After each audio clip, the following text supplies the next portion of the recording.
Hey, welcome back to the CannaTech podcast. We're with Steve Gutterman. How you doing? Great. Thanks for having me. All right. Well, I'm all green with St. Patty's Day. How about you? Well, I do have a little green shirt on. You can't really see it in this light, Ah, but trust me. all right. So what's your story in the cannabis space? Falcon Brands. What do you do? Well, we're one of the largest cannabis companies in California. I would say that we are in the beginnings of being vertically integrated. We have a little bit of cultivation, but we're adding more. We have massive manufacturing capabilities. We have one of the largest distribution networks in the state, although we only distribute our own products. We have a couple of retail stores and we're opening more. What we're most known for is our brands. We have 5 brands, 3 of which have been consistently in the top 10 in California year after year after year. And as you know, Harry, it's hard enough to get a brand into the top 10. It's even harder to keep it there. So we're very proud of that. And those brands have generated over $100 million in revenue per year for each of the last 3 years. So here we are. And we're actually now poised to expand even more in California and in other states. So we are excited about what we've been able to do, the products we've been able to produce for customers, and the future in front of us. Yeah. Yeah, let's talk about brands. Let me give you the context. This week, I am attending South by Southwest here in Austin, Texas, where I relocated to. And the Monday, Tuesday were the Cannabis Summit days, right? Those were the core days. Mm-hmm. And there was a lot of discussion with the panelists about brands. You know, they had the CEO of Weed Maps. You know, they brought in some high profile people. I got to give it to them. But they talked brands, and it's not necessarily my domain expertise, but you're spot on with the conversation, how hard it is to get a brand, get the following, the loyalty, the consist. They went on for hours, if that makes sense. Yeah. Well, it makes a lot of sense. Cannabis is not dissimilar from any other kind of CPG. And consumer product group. That's right. Yeah. So the thing about fulfilling a brand promise is that you got to do a lot of things right.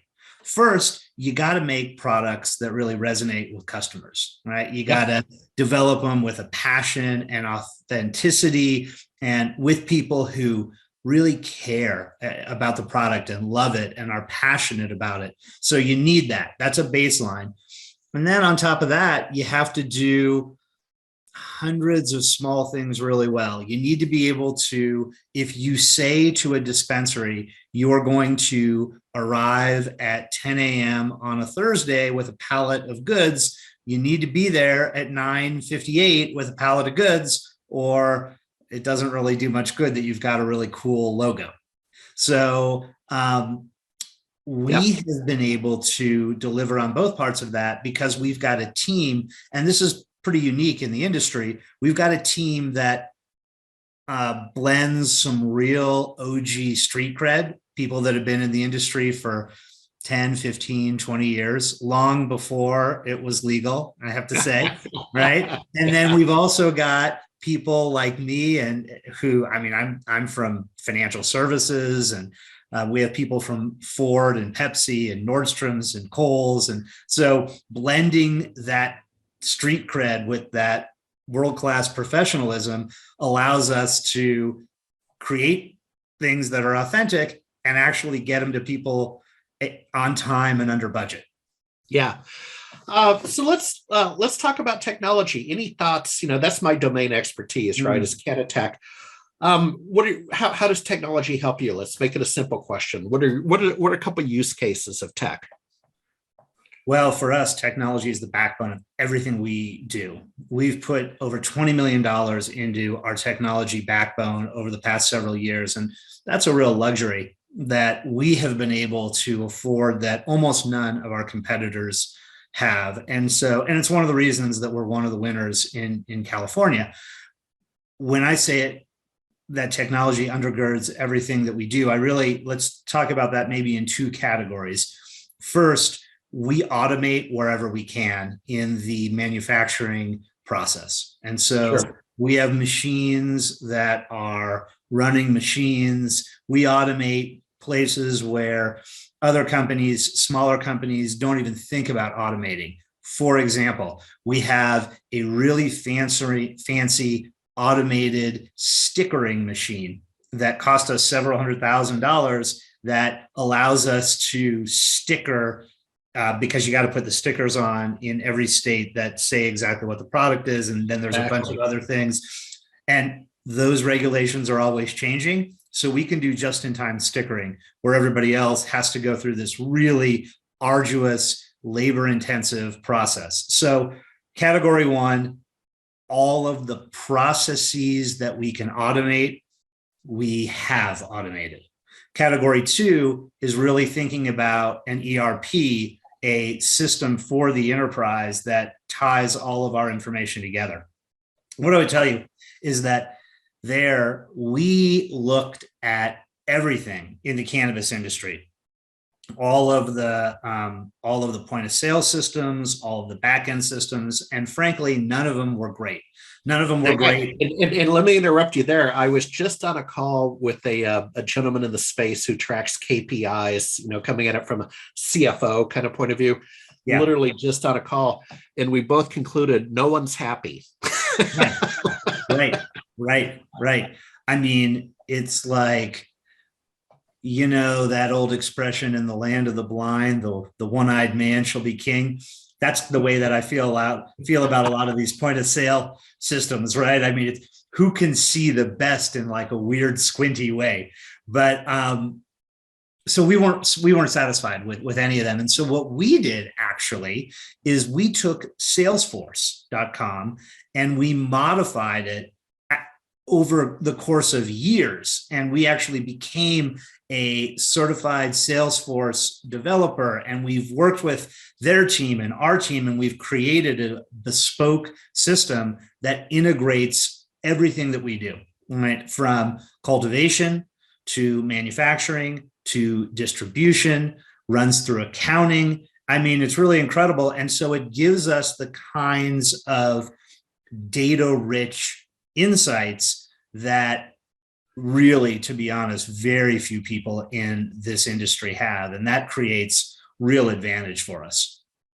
Yeah, here and here again, the gentleman I had a chat with earlier today has helped out kind of a gun for hire inside cannabis entities, primarily in manufacturing. And they took a Sage X3, he said, and they did the same kind of thing. They modified Sage X3, and he same conclusion. They looked at what they could see out there. None of it quite fit. Yeah. And so and they by did. The way, I hate that was our answer in some ways, right? Because actually, I'm going to put it a little differently. I think we hated that answer when we were first looking. And because we thought, why do we have to buy? Why do we have to build? We'd rather buy. But now that we've kind of come through that process and we've created this customized, bespoke platform that really only we have, now we're not quite as unhappy. Yeah, no, absolutely. So what's next? I'm assuming. Well, where are you today? Let's start. I'll rephrase the question. Where are you located? Well, I happen to be today in Denver, but our headquarters is in Irvine in the OC. And then we've got facilities all up and down the state. Okay. And the reason I ask, I was going to have a little fun with you. South by Southwest ends in 2 days, so we probably won't see you at this event. The question is this: what events might we see you at in the industry? People always like to know, where can they meet you?